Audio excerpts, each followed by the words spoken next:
When you think about throwback platformers, you probably picture a 2D action game like Super Meat Boy or a 3D nostalgia trip like Yooka-Laylee. But let me ask you this. Where are all the games evoking the spirit of Naughty Dog's Crash Bandicoot series?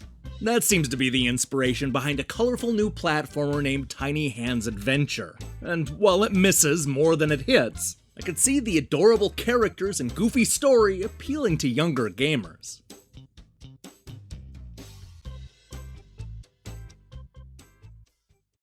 Let me introduce you to Borti, a friendly Tyrannosaurus Rex who's on an adventure to grow longer arms in order to become a better soccer goalie. This quest takes him to a mysterious temple to ask a floating fairy for help. She's willing to oblige, but only if Borti takes on a series of trials to prove that he's worthy of these new skills. This gives us all the incentive we need to take on 20 different stages and defeat the 5 guardians standing in the way of getting longer arms. The 20 stages in question are all a little different, bouncing wildly from one type of level to another. I have to admit, there's a nice variety here, including jungle levels where we run towards the camera, slippery ice levels, futuristic locations, overhead mazes, and even side-scrolling 2D levels. The stages look and play a little differently, but they all want you to track down a bunch of colorful shapes and find the ticket to open up the next boss fight. This is a simple and good-natured platformer where there isn't a lot of conflict. Even when you get to one of those bosses, they come across as more of an instructor than an obstruction. Most of them are happy when you win and want to be friends with you after you've graduated, leading to a nicer and friendlier platformer than I was expecting. There's a sense of gentleness permeating through Tiny Hands Adventure, which makes me think that this is definitely aimed at a much younger audience. The problem is that this is not a very good kids game. A lot of this can be blamed on the crummy gameplay, which makes even simple things like ducking and jumping a real pain in the tail. Borti has a spinning attack with limited range and effectiveness for most of the game, and even when he gets longer arms to attack with, the T-Rex will still fall to his death because of the laggy jumping. And these control problems are only amplified whenever we get warped into those annoying 2D stages, which unsuccessfully attempt to convert the 3D worlds into a side-scrolling obstacle course. Jumps are hard to judge, enemies become hidden, the foreground doesn't line up properly, and the whole thing is just a real nightmare. There's just this general feeling that Tiny Hands Adventure is still a few months away from being completed.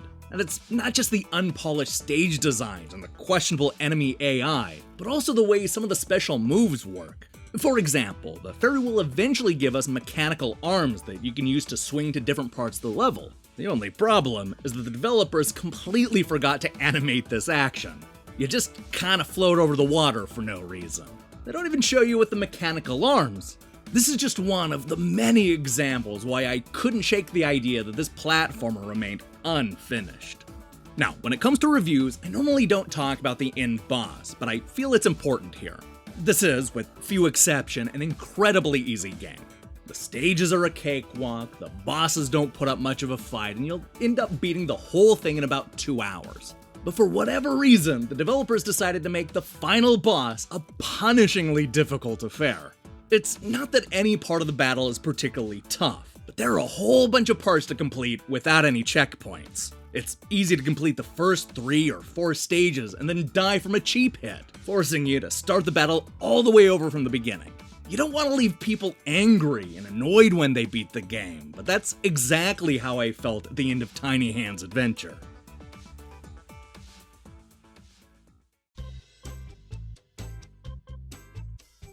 If I'm being honest, I'm not sure there's much of a future for Borti the T-Rex and his dinosaur pals.